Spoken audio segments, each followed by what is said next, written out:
All right. Hello. Welcome to the October 14th, 2025 LSP board meeting. I'm Diane Baxter, Chair of the LSP board. As always, the board encourages active participation. If members of the public would like to participate, please type a meeting in the chat, type a question or comment in the chat, and we will acknowledge you. I encourage board members to turn their cameras on and ensure your cell phone is on silent mode. I will now proceed with roll call to establish who from the board is present, to establish quorum. Please say here or present when I call your name. David Austin. Present. Gail Batchelder. Present. Kathy Campbell. Not present. Craig Ellis. Present. Kirk Franklin. Yeah. Greg McBride. Not present. Paul McKinley. I am present. Right, Deirdre Manoyo. Here. And Diane, well, Jamie Smith is not here, and Diane Baxter, I am here. So 2, 4, 6, 7, we have a quorum. Okay, also present online for staff is Natasha Dix. And can we just get a roll of people in this room so folks online can see who we are? I'm Diane Baxter. I'm Terry Wood, the board's executive director.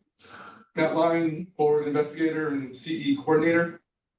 Chris Borges, DEP. And- David Austin, board member. All right. Did you get the attendees? And Chris, who else do we have for We have attendees? 5 people right now: Ryan Roden, Kristen LaFleur, Lars Anderson, Carthy, and Shania Coleman. Excellent. All right, thank you. I'm Jamie Zone. James. All right, Jamie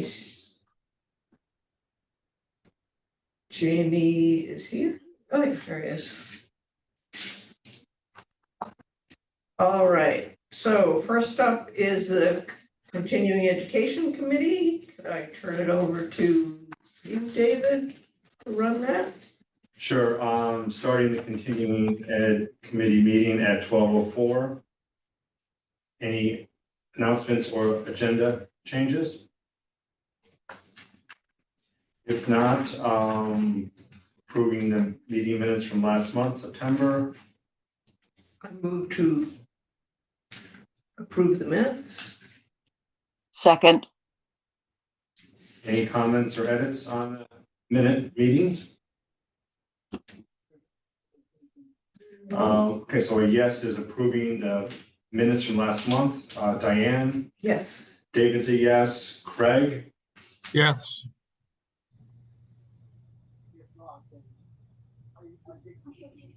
Paul, Yes.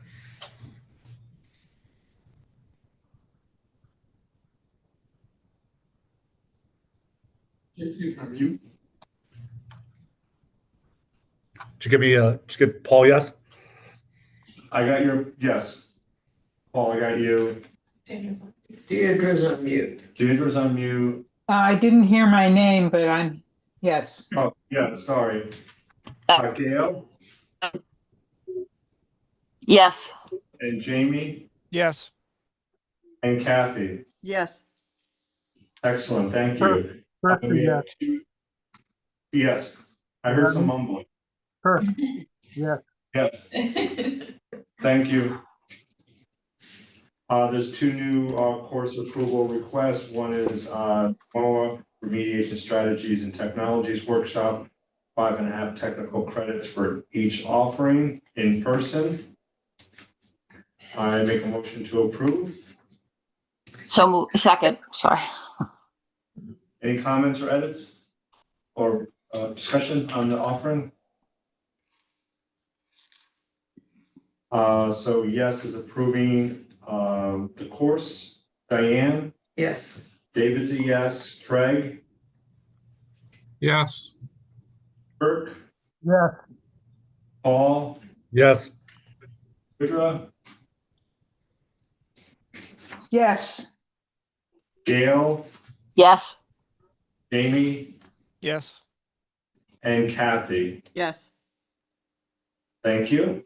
The second request is from the LSPA membership meeting in November. Yet another Paul Dombrowski presentation. Improving in situ remediation outcomes design and implementation, live webinar for 1 technical hour and future on demand. I make a motion to approve. Second. Any discussions? Public or board? Yes is approving. Diane, Yes. David's a yes. Craig, Yes. Kirk, Yes. Paul, Yes.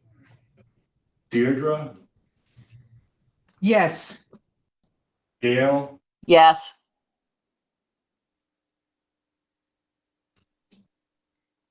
Jamie, and Kathy. Yes. Excellent. Next meeting, November 18th, virtual and in person. So ends the Education Committee meeting at 12:07. Right. Next up is the Professional Conduct Committee meeting. Can I turn it over to Jamie Smith or Kirk Franklin to run this?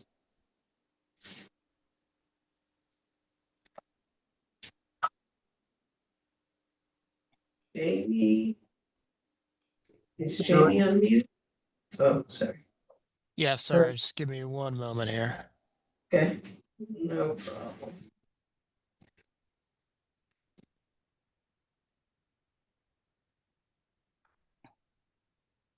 All right. We'll call to order the Professional Conduct Committee meeting at 12:08. Are there any announcements or changes to the agenda?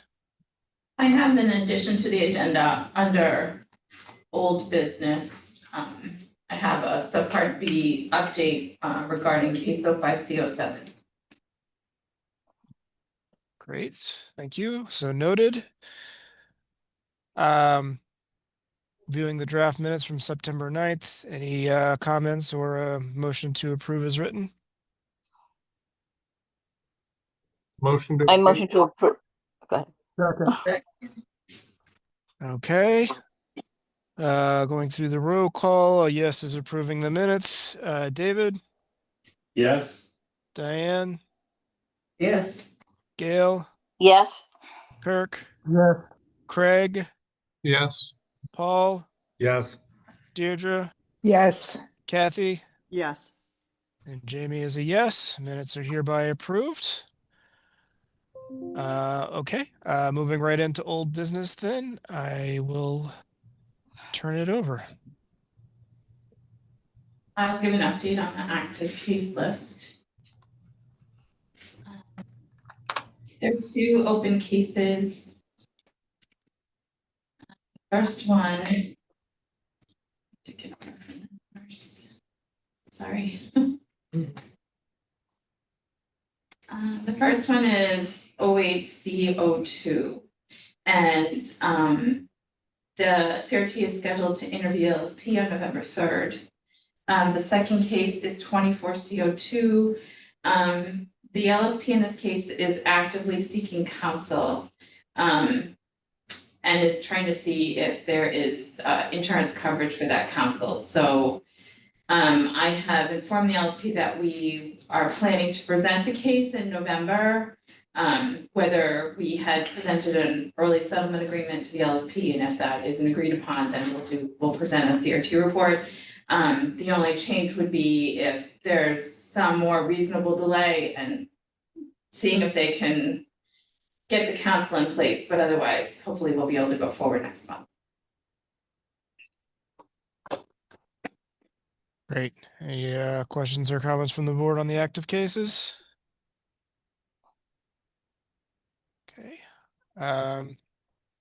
Hearing none, we'll move on to new business. And looks like Oh, we I have, had that on. I had that. Oh, I'm sorry. Under old business, that's Yep. fine. So I have an update in case 05C07. I had mentioned last month that the LSP in this case, Mr. James DeCoulis had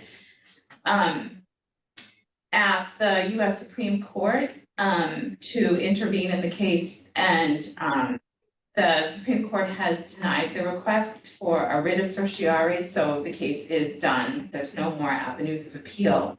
But as I said last month, the LSP's discipline, which was a 1-year suspension, went into effect last February. So this doesn't change anything of the status of the case, but his appeals are exhausted at this point. got it. Thank you. Okay, new business. So we need to review new complaint 25C01. Someone able to provide an overview, or? Yeah, Jamie, I'll give the overview. Thank you, Matt. A few minutes here, so I'll try to be brief, but I think this is important to go through. This complaint was submitted by a private citizen against 2 LSPs, received on August 4th, 2025. The LSPs submitted a joint response, which was received August 29th, 2025. Redacted documents were sent to the board members. So by way of slight background, in July of 1997, a release notification form was submitted to DEP due to arsenic, zinc, and other metals in soil, which was attributable to buried oil ash and sludge above reportable concentrations. And the primary release tracking number was assigned at that time. The site was a former power generating station. In September 2000, the LSP firm submitted a phase 2 comprehensive site assessment to DEP. 12 years later, in October 2012, a different environmental firm submitted a Class A3 response to action outcome with an AUL using the Method 3 risk characterization that was included in the previous phase 2 report. The AUL required that the RAO area have a geomembrane or asphalt cap to prevent direct contact to the impacted soil. The disposal site boundary is referenced as Area 2, and within it contains Cell 1A. Area 2 contains the AUL area, which is 7 acres in size, and is a smaller part of a much larger area referenced as Area 1. The site plan and the complaint shows these areas for better depiction. The larger Area 1 was permitted as a Massachusetts solid waste management facility while it operated as a power station. The site also had a RECRA TSDF permit that previously allowed for the treatment, storage, and disposal of hazardous waste. Mass DEP oversees the RECRA permit. Also, other releases have been reported and managed in Area 1. Fast forward to March 2024, last year, the LSP firm submitted a phase 4 remedy implementation plan to DEP to address proposed post-RAO activities, which consisted of reopening and replacement of a portion of the soil cap and geomembrane during upcoming soil regrading work in Cell 1A. Regrading of this area was proposed to create leasable land at the site. The regrading work was also regulated under Massachusetts Solid Waste Management Regulations, 310 CMR 19. Also, due to the proposed work within a buffer zone of a wetlands, the responsible party submitted a notice of intent with grading plans for the larger Area 1 to the local Conservation Commission, and was later approved and issued an order of conditions. In December 2024, LSP firm undertook a soil boring program to assess areas of existing soil piles and proposed excavation areas. Most of the borings were outside of the RAO AUL area and part of the larger Area 1 area. The soil boring program was conducted as required by the order of conditions and to support the soil management plan to be used during the site regrading work. The results of that soil boring program indicated arsenic had exceeded RCS two limit of 20 milligrams per kilogram in 40 of the 93 soil samples. Concentrations range from 20 to 92 milligrams per kilogram. Also, zinc was detected in one sample at a concentration of 6,910 milligrams per kilogram, which exceeded the reportable concentration S2 limit of 3,000 milligrams per kilogram. The LSP firm indicated that arsenic was exempt from DEP reporting since it was attributed to coal ash, and that the current arsenic concentrations were consistent with the arsenic concentration documented in the 2012 A3 response action outcome statement. Regarding zinc, the LSP firm indicated that zinc in soil was remedied via limited removal action and DEP reporting was not required. The LSP firm submitted phase 4 status reports in August of 2024, and then February 2025, and then September 2025 last month, which documented the cap replacement and ongoing soil regrading work. So the complaint, a summary of the complaint here, the complainant's main issue was the elevated levels of arsenic and zinc in superficial soil, the 0 to 2 inch level reported in December 2024, and whether DEP reporting was required along with public notifications, and whether site workers and the public were being adequately protected from superficial dust and runoff. The samples at issue were samples outside of the REO area. The complainant initially submitted a list of concerns to DEP in July of 2025. DEP looked into these concerns and provided the complainant a response on July 28th, and they stated, 1, the arsenic concentrations reported in soil samples collected during the December 2024 soil boring program were consistent with the concentrations reported at the time of the original notification of the release in 1997 and did not constitute a new reportable condition. 2, arsenic was evaluated properly in the 2012 Class A3 REO that utilized the method 3 risk characterization in AUL to achieve regulatory closure. 3, the arsenic and zinc detected in soil in December 2024 did not meet any of the immediate hazard provisions, or imminent hazard provisions. 4, regarding the zinc that was detected in one of the 93 samples collected above the RCS2 level, the impacted soil was remedied via limited removal action, which eliminated the reportable requirement. Mass DEP requested and subsequently received a report that documented the zinc impacted soil removal and the LRA documentation. And then 5, DEP indicated the ongoing site regrading work is being done under a soil management plan with LSP oversight with appropriate dust monitoring and dust prevention. Therefore, recent site activities have been conducted in compliance with the MCP. On August 4th, the complainant filed a complaint with the board, which included the following allegations. 1, the LSP has committed multiple violations of 310 CMR 40, the MCP, including failure to report a release, failure to notify local officials of site activities, and failure to evaluate the extent of contamination. 2, the LSP failed to identify an imminent hazard and report that to DEP. And then 3, the LSPs failed to hold paramount public health. The LSP submitted a joint response on August 29th. The LSP and the supervisory LSP joint response indicated and stated, 1, arsenic detected in superficial soil was not reportable to DEP and therefore did not require further assessment or remediation.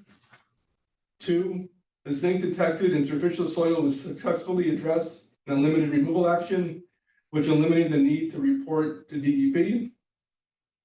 3, releases that do not require notification of DEP do not need to follow public involvement regulations. 4, dust monitoring and exposure prevention was conducted in accordance with the soil management plan in the phase 4 remedy implementation plan, and exposure to on-site and off-site receptors was below action levels. No impacts from fugitive dust were identified. And 5, all environmental work was done in compliance with the MCP, local requirements, and state solid waste regulations.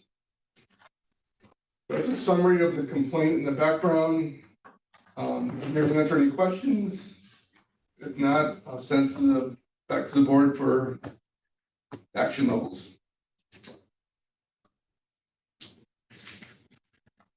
Okay, so any, I guess in terms of next steps, the board's needs to make a decision as to whether or not this warrants the establishment of a screening team or CRT, or if it merits dismissal. Any comments or discussion from the board? Shouldn't we, um, huh. Well, I guess in terms of the first point of discussion, I guess, is do we have jurisdiction with respect to what they're actually alleging? In other words, can we even find anything at fault other than the whole paramount language is the only thing I could think of. But I'm not Okay. sure. I think it's up to for me, I think the LSP, I need the LSP's opinions. But What? I need the LSP opinions. Would you mind repeating that? Thank you. Yeah. I mean, my problem was I wasn't positive of some of the allegations from whether or not they did have any violations of the MCP, or the only thing that I could come up with that would be a violation of the LSP rules of professional conduct was something along the whole paramount lines, or following the MCP. In other words, it was one of those two, it seemed to me, that it hinged on. But that's up to see. I mean, I wasn't sure enough of the MCP regulations to know for sure whether they had violated any of them. I didn't seem that way, but I didn't get to finish. I mean, I think I just got the redacted response this morning, if that's correct. We sent No, them yeah, on Thursday. Or was it Thursday? It didn't come in on my email for some reason. No, I So sent it today. this morning. Gail. So I didn't have time to finish it. I started it, but I Well, didn't have time to finish it. Does Seems the, to put, oh, go ahead. well, I was just gonna ask, I mean, does the board want more time to review the documents before further discussing? This is Greg. I reviewed them. I don't have any further questions. And I don't need more time. Okay. Correct.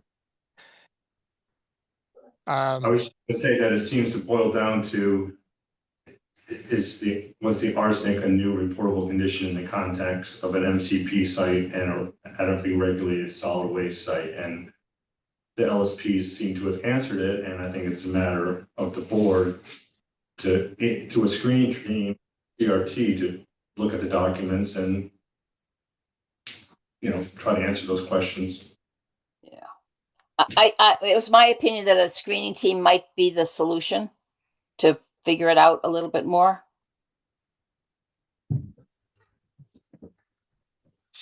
I wouldn't object to a screening team, but I don't think there's going to be any outcome other than dismissing this case based on the LSP's response relied upon DEP's comments, which dismissed this issue of there being a need for a new notification. Yeah, it seemed to me that the DP, I mean, I would tend to concur on that. The DP tended to address a lot of these concerns that the complainant had. And I thought the LSP's response was pretty thorough in terms of addressing the specific complaints, would seem to boil down to one, whether or not there was a new reportable condition, and two, if there was a potential imminent hazard. So yeah, I would concur with that. I spent time reviewing the documents and the responses, and it seemed that DEP also weighed in on this and were satisfied with actions that were conducted by the LSPs. So it seems fairly straightforward. But I will also tell you that I know this site pretty well. Recognize it immediately from as soon as I start reading it. It's, there's a long history of the town having animosity toward the various owners of that property. And not being happy with whatever has been proposed, either to be part of remediation, whatever, or redevelopment. That's really not germane to this issue, but it's part of my thinking that DEP has addressed this. Those comments from DEP were directly addressed to the town before they wrote this, and were not included because they weren't supportive of the complaint, but they were provided by the LSPs and directly addressed the issues that were raised by the town. I'll just interject to say I favor dismissal.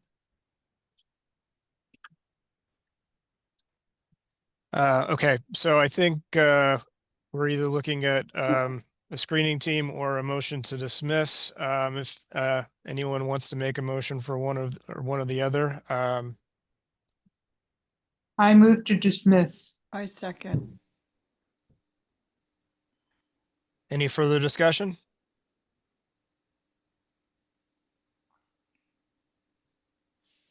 I guess, if there was a screening team, look at the reply from the LSP, look at it, not redacted, would that make it a stronger, possibly dismiss?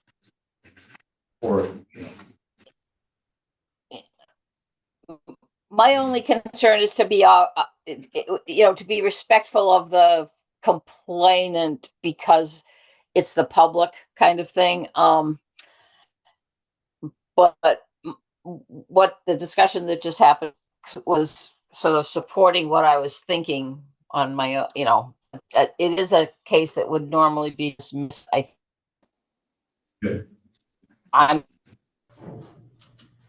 David, to answer my opinion on your question is that I don't think it changes anything, whether we know what town or what consultants. I don't think it changes it. I think DEP has been pretty clear. with that as an option. that's true, and they can always reapply a complaint. They do have an option to provide more information. Yeah. Oh, I agree. So I guess, do you want to vote on that motion? Yeah, we got a motion to dismiss on the table. It's been seconded. I will go ahead and proceed with the roll call if there's no other discussion. Okay, hearing none, a yes vote is to dismiss this complaint. David? Yes. Diane? Yes. Gail? Yes. Kirk? Yes. Craig? Yes. Paul? I mean, yes. Deirdre? Yes. Kathy? Yes. And Jamie is a yes. The complaint is hereby dismissed. Jamie, Greg is also here. Oh, I'm sorry. Did I miss you? Well, I joined late. Greg is a yes. Yes. Yes. All right. Thank you.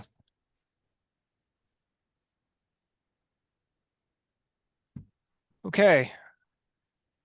I guess in terms of next steps, is this board staff will prepare a letter to send to the complainant? Is that Yes, and does the board want to see it or should we just send it out? I don't need to see it, but I have a question about what goes in. Do you provide explanation in the letter as to why it was dismissed? Yes, we usually do. Okay. Yep, that's okay. That was all I cared about.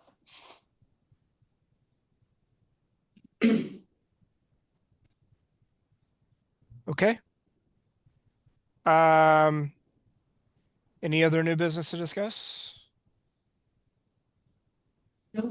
Okay. Hearing none, the next meeting will be November 18th, hybrid. And I will bring the professional conduct committee meeting to a close at 12:31.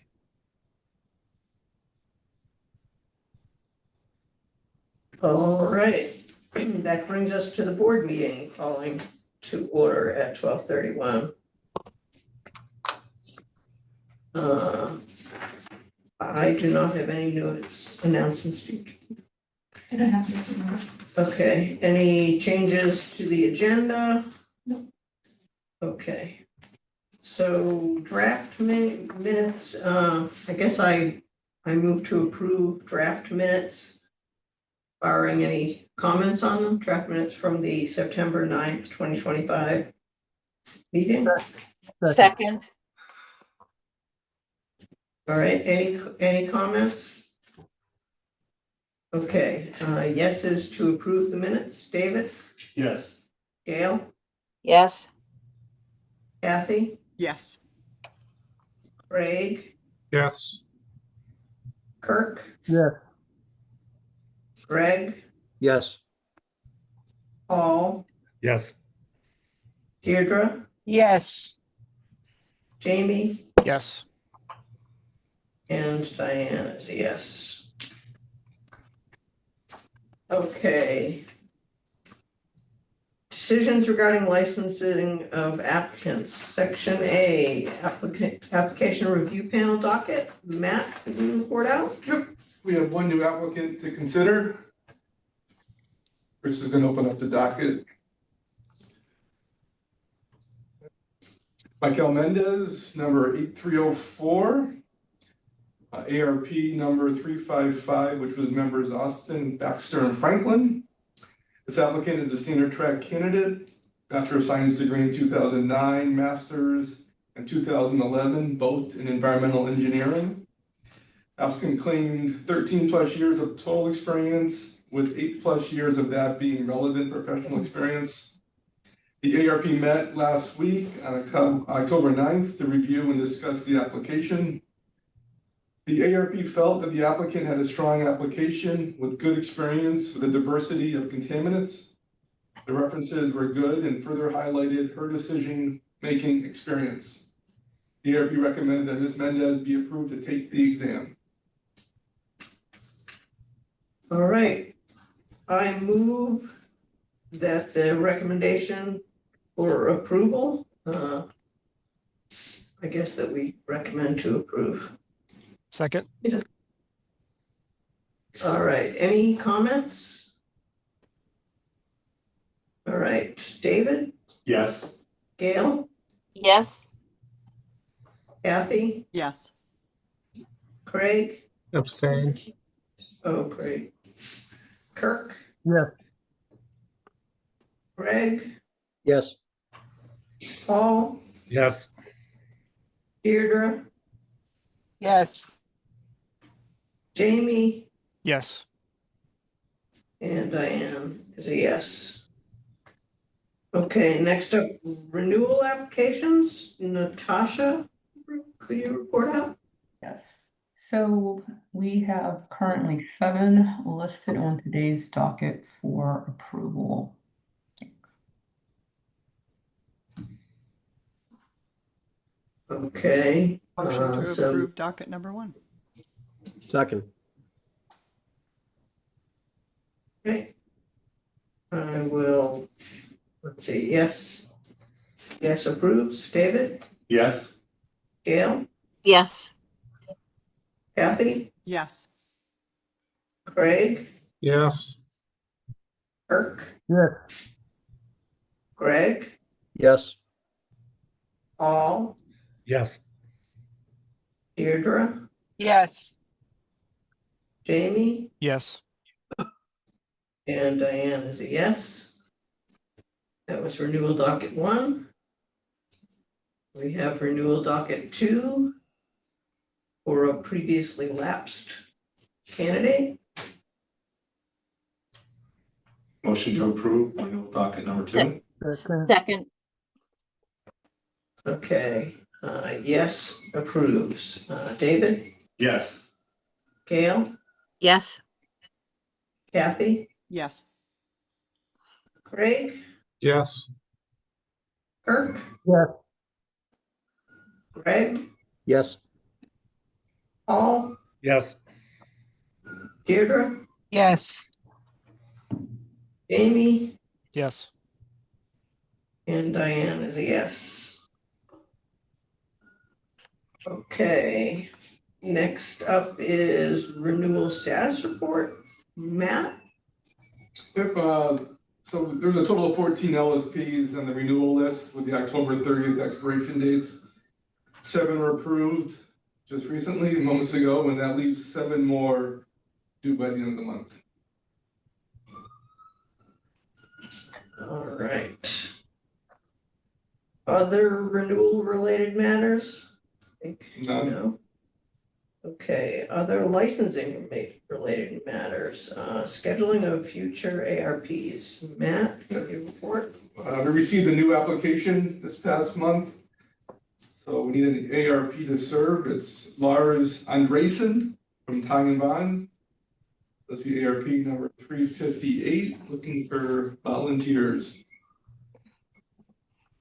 I can do it. I can do it. I can do Yeah, I it. can as well. Craig, Gail, Diane, okay. Was there a 4th one as a backup? Kathy's Someone else? available.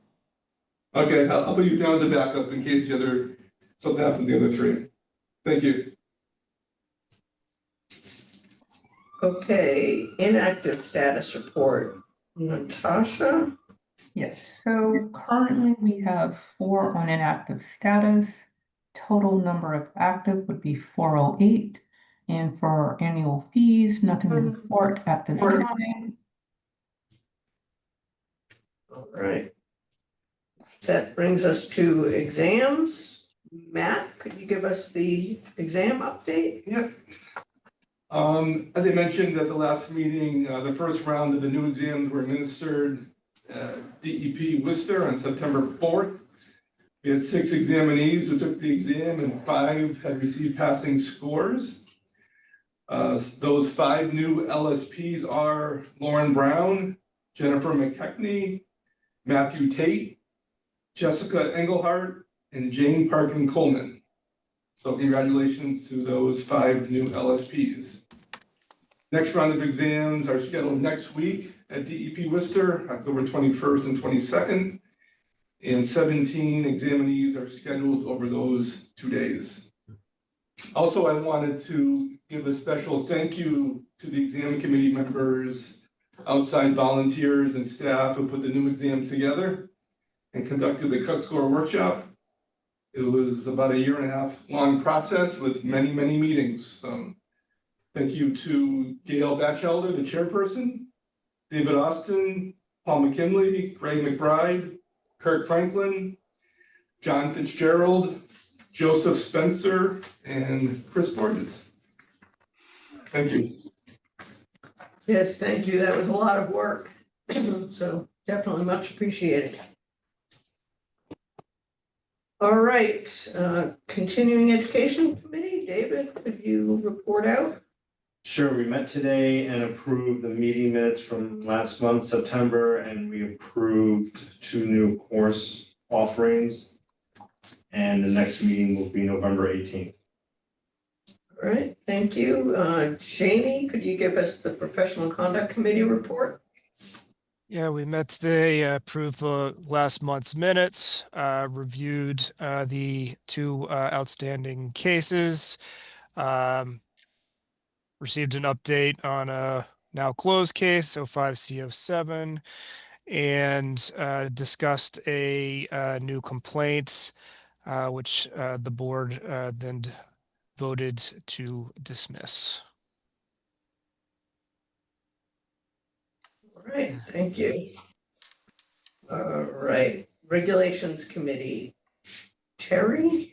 I can give an update on the regulation amendments. Yeah. The final package is in the commissioner's office. It went there last week, so it's on its way for the internal agency review. Excellent. I don't suppose you have a time frame for that. It's out of our control right now. Yes.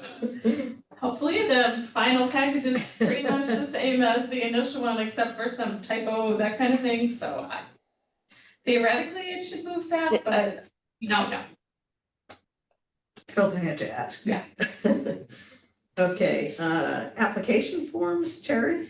So we are still working with IT to get those updated forms exactly as we want them. We're close. We just wanted, there was just some spacing issues and the fillable PDF. So we're hoping within the next week or so that we'll be happy with them and they can be posted. Excellent. Also, Terry, updating board website? Yeah, not too much to report there. We have updated the homepage to hopefully make it easier for people to navigate and find what they're looking for. There are issues with underlying pages. I haven't worked on that over the course of the last month, but I hope to start working on that, like, a couple of months, like just try to, work piece by piece on trying to update the underlying pages. All right. Do you need any input from the board or, any members? I don't Would you? think so unless somebody would like to be part of that. I mean, just to me, some of the underlying pages, things aren't clear or absolutely correct, and I just wanted to try to clarify things so they're easier to understand and to navigate, but if somebody's interested in taking part, that's fine with me. Okay. If anyone happens to casually review the web pages, give any feedback to Terry. All right, personnel budget and fees. I have nothing to report on any of those topics. Okay, status of board member vacancies. I don't have anything new to report on that. We still have one vacancy for an environmental organization seat. And other business, Natasha? Yes, so we have chosen our board meeting dates for 2026. I'm just going to briefly go through those. That'll be January 13th, February 10th, March 10th, April 13th, May 12th, June 9th, August 11th, September 8th, October 13th, and November 10th.